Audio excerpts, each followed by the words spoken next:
Hello, this is the Watchdog, and welcome back to Fun with Watches. If watches weren't fun, you'd only need one. Today we're going to review the Pagani Design PD1705 with the reverse panda dial. And this is the 2nd of January, so this is my first video after the New Year. So Happy New Year, everybody. Let's start out with the wrist check. I just returned to the gym after being sick for a couple of weeks, so I'm wearing my Timex Ironman.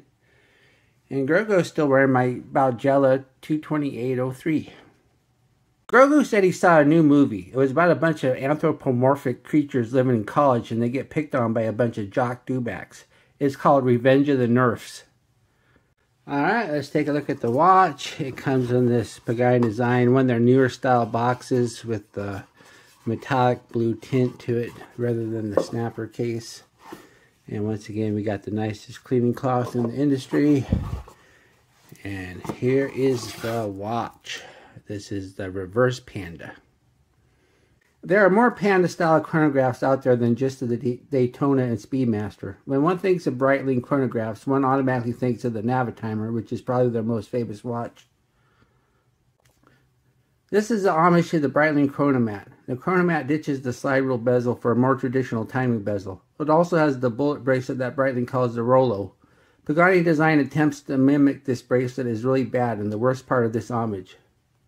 The Breitling is a mechanical watch. This being a sub $100 Chinese homage watch, we have a Seiko VK63 Mecha Quartz movement, which is the go-to movement for chronographs in this price range. It gives you that cool 5 tick a second chronograph sweep. There are 5 different colorways and 2 different strap options, with rubber strap being $8 cheaper. The rule of thumb is to always get the metal bracelet over a strap, as the bracelet will have fitted end links made for the watch. In this case, the metal bracelet is so bad the rubber strap would have been the better option. The watch is 42 millimeters at the bezel, 50.1 millimeters lug to lug, 56.2 millimeters if you count the protruding end links. It's 13.8 millimeters thick, including the dome crystal, has a 22 millimeter lug width, and weighs 150 grams on the supplied bracelet with 2 links removed. The bezel is a full 120 click unidirectional. The bezel action is rather light, but at least it's 120 click and not a 90 click like most Pagani Designs. But everything seems to line up just fine. As you can see, too, the bezel insert is metal, and I've already dinged it up a little bit right here. That's one bad thing about a metal insert compared to, let's say, a ceramic. Then the dial is black with no sunburst effect. Then we have the Pagani Design logo up top, but not the word Pagani Design. The Pagani Design logo is metal, and it's just sometimes, though, when you look at it straight on, it looks black, but it's not. It's just reflection. Then we have dot indices with missing at the 3, 6, and 9 because of the subdials. And the indices are loomed. Since it doesn't have a tachymeter on the bezel, it does have one on the chapter ring. So you do have a tachymeter, which is fairly common on most chronographs. Then the hands are loomed, and the chronograph hand has a loomed arrow tip. Then the hands on the subdials are not loomed. Then there's no date at the 430 like most VK63s. So that means that this will have a ghost date. I don't mind a ghost date. I don't think it's a big deal. Not a deal breaker to spend more money on a movement without a date when you buy so many movements in bulk. Then this being a VK63, the 3 subdials, you got a 24-hour indicator on the right. I never thought there was much use of a 24-hour indicator, but that's what the VK63 does. Then the bottom is a running second hand, and the left is the minute counter for the chronograph. Then this being a VK63, you got the top pusher activates the chronograph hand, and as you can see, it ticks 5 times a second. Then hit it again to stop, and hit the bottom, and you get the instant snapback of a Mecha Quartz where a normal quartz chronograph you get a fast rewind. Then as you can see too, the pushers are not screw down, so you definitely don't want to push them under the water. Then the crown is a screw down, and it's signed with the Pagani Design logo. It makes a nice pop when you screw it out. And once again, there is a go state.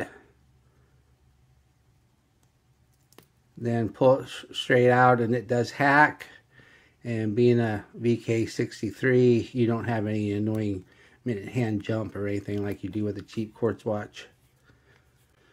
The crystal is a dome sapphire. As you can see, it's a pretty significant dome there. And there's distortion, so it's pretty much probably not a double dome.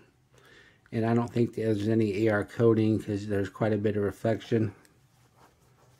Then the case is a solid stainless steel and it's brushed. It's a nice looking case. I really like the case.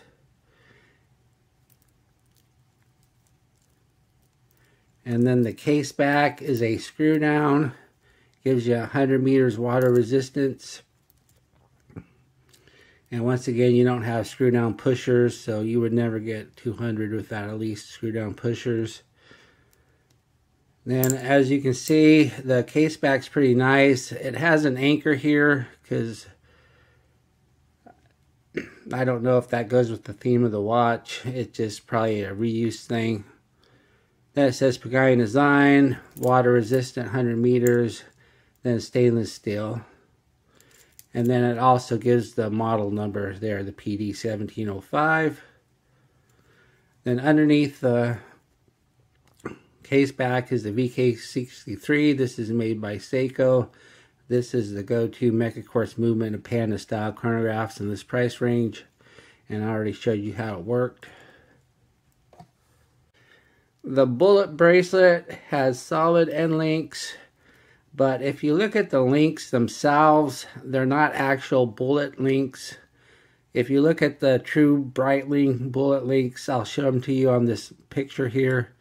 This is what a true Breitling bullet looks like, but these links here, they come in two pieces. You have the main link and then the connector link. And it's a really bad design because these links are huge. Here, let me pull one out of the box and show you just how big they are. See, this is how big the links are. They're huge. And this is really bad because it has a butterfly clasp and no micro adjust. So getting the perfect fit is going to be very difficult. And unfortunately for me, I was not able to get the perfect fit. I'll show it to you that a little bit later. Then once again, the clasp is a butterfly clasp. No micro adjust, no half links. And with these huge links, I was not able to get the perfect fit. Here's the watch on my 7.5 inch wrist. And see, it's just too tight. But if I put another link back in, it'll be way too loose. So if I have a choice between a little bit too tight or way too loose, I'll pick the little bit too tight. But when I wear this for a while, it leaves marks in my wrist.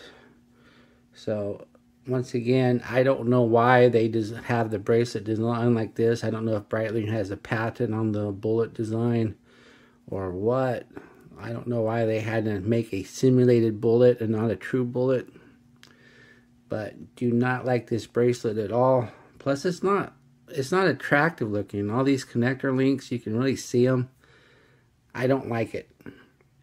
But the watch head I like. I mean, I think it looks nice. Looks like a Chronomat. It's a nice looking watch.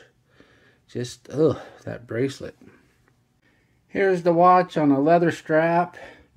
As you can see, that looks nice. It looks so much better than that fake bullet bracelet. So yeah, I like it on the leather. So once again, if it's a good looking watch as long as you get rid of that bracelet. And here's the watch on an olive green NATO. I think that looks pretty good too. One warning though, if you plan to put it on a NATO, the gap between the spring bars and the case is really narrow. And I had to really struggle to get this strap on, and this strap isn't that thick. So if you have pretty thick NATO straps, you're going to have difficulty. Here we are in the loom room. Pagani Design is kind of well known for their underwhelming loom, so let's take a look. As we speed up the time, we see that the indices and the loom pip are doing quite well, but unfortunately it is the hands that matter, and these hands are fading rather quickly. Why oh why, Pagani Design, can't you do better hand loom? What do I like about this watch? Well, I like the looks of it. It looks a lot like a Breitling Chronomat. And I really like this case. I think they really nailed the case. And I like this red chronograph hand. I think it really looks sharp and stands out on the black dial. What are my gripes and groans? The bracelet. It's supposed to look like a bullet bracelet, but it just looks horrible. Looks cheap, and the links are huge, and you can't get a good fit. And I hate the fact that it has a butterfly clasp, because the butterfly clasp means no micro adjust, and because of this design you can't do half links, so it's just the luck of the draw if you get a good fit or not. And I don't like the fact that the hand loom isn't near as good as the index loom or the loom pip. Do I recommend this watch? Well, I think it's a nice looking watch. I just hate the bracelet. So if you get this watch, I really recommend getting the rubber strap instead. Because I just don't see any reason to keep it on this bracelet.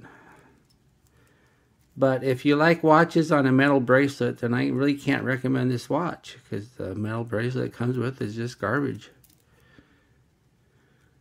But if your goal is to put it on leather or a different strap, then sure. I mean, yeah, you're going to be paying money for a bracelet you don't need. But then again, like I said, get the rubber strap, because the rubber strap does look a lot like the Breitling rubber strap. Although, once again, I can't really vouch for it since I don't have it. But how can you mess up a rubber strap? Well, thank you for watching my review of the Pagani Design PD1705. And I will be back with another review. Be sure to like and subscribe to my channel. Bye.